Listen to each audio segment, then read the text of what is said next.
पण सगळं उघड पडलं. पण मला आता राजकीय बोलायचं नाही, शब्द नाही दिला का. त्यामुळे नुसती मराठीच्या अंमलबजावणी नका करून देऊ. यांचं काय काय मला माहित झालं 20 दिवसात आचारसंहिता लागली, यांचं सगळं बेडच बाहेर काढितो. हा काय आहे नाही, मला आता बोलता येणार. मी म्हणलं नाही मला राजकीय बोलायचं नाही. मी मला ते लाडक्या बहिणीच नाही माहित, पण एक लाडका भाऊ सांगतो. माझ्याकडे संभाजीनगरला परवा दिवशी माणूस आला, कागदपत्र आपल्याकडे समोरून ठुले करते ठुले ना. त्यांनी काय केलं, महिला म्हणून माणसाने फॉर्म भरला. बघा बरं का कला. नाव काय टाकलं त्यांनी, स्वतःच नाव, त्याच्या बापाचं बी आणि आडनाव बी. नाव कोणा टाकलं त्यांनी, त्याचं महिलेचं नाही टाकलं, पण फॉर्म लाडक्या बहिणीचा भरला. 4,500 आले ना त्याला. सरकार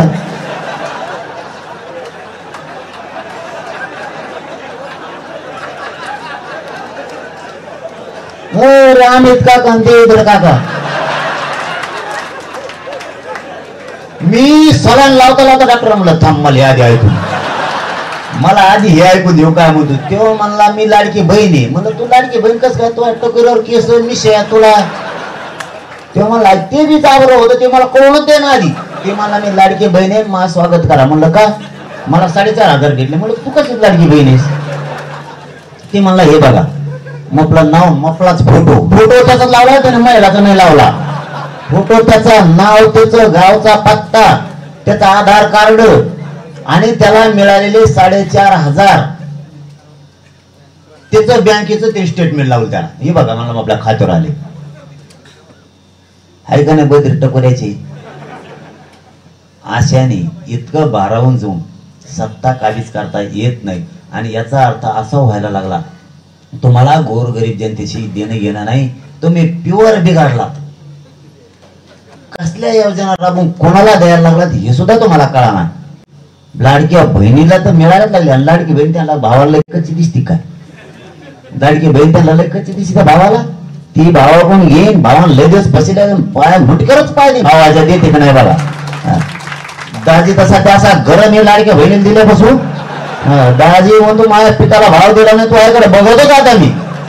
मी एक दिवस दाजी रूम न घेऊन मुंबईत गेल्या दिसून तुम्हाला बघा दिसतो का.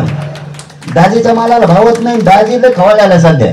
आणि भाचा आणि भाची तर मामाचा थोपाडच बघायचं नाही म्हणते. मामाच नको म्हणते, असला मामा कोणालाच नाही पाहिजे.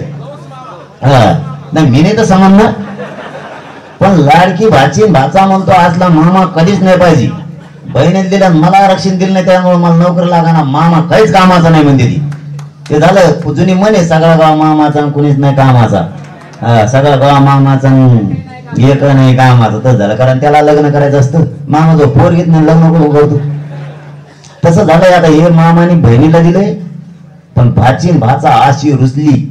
ते म्हणते आरक्षण मामांना दिल्यामुळे मला नोकरी लागली नाही, मामाचा तुतार बघायचं नाही. मामा पडाच म्हणायचं भाचीच्या आणि भाच्याच्या मतदानावर. काय मामाचं उपयोग आहे. त्यामुळे अमित काकाने किती गणित लावलं.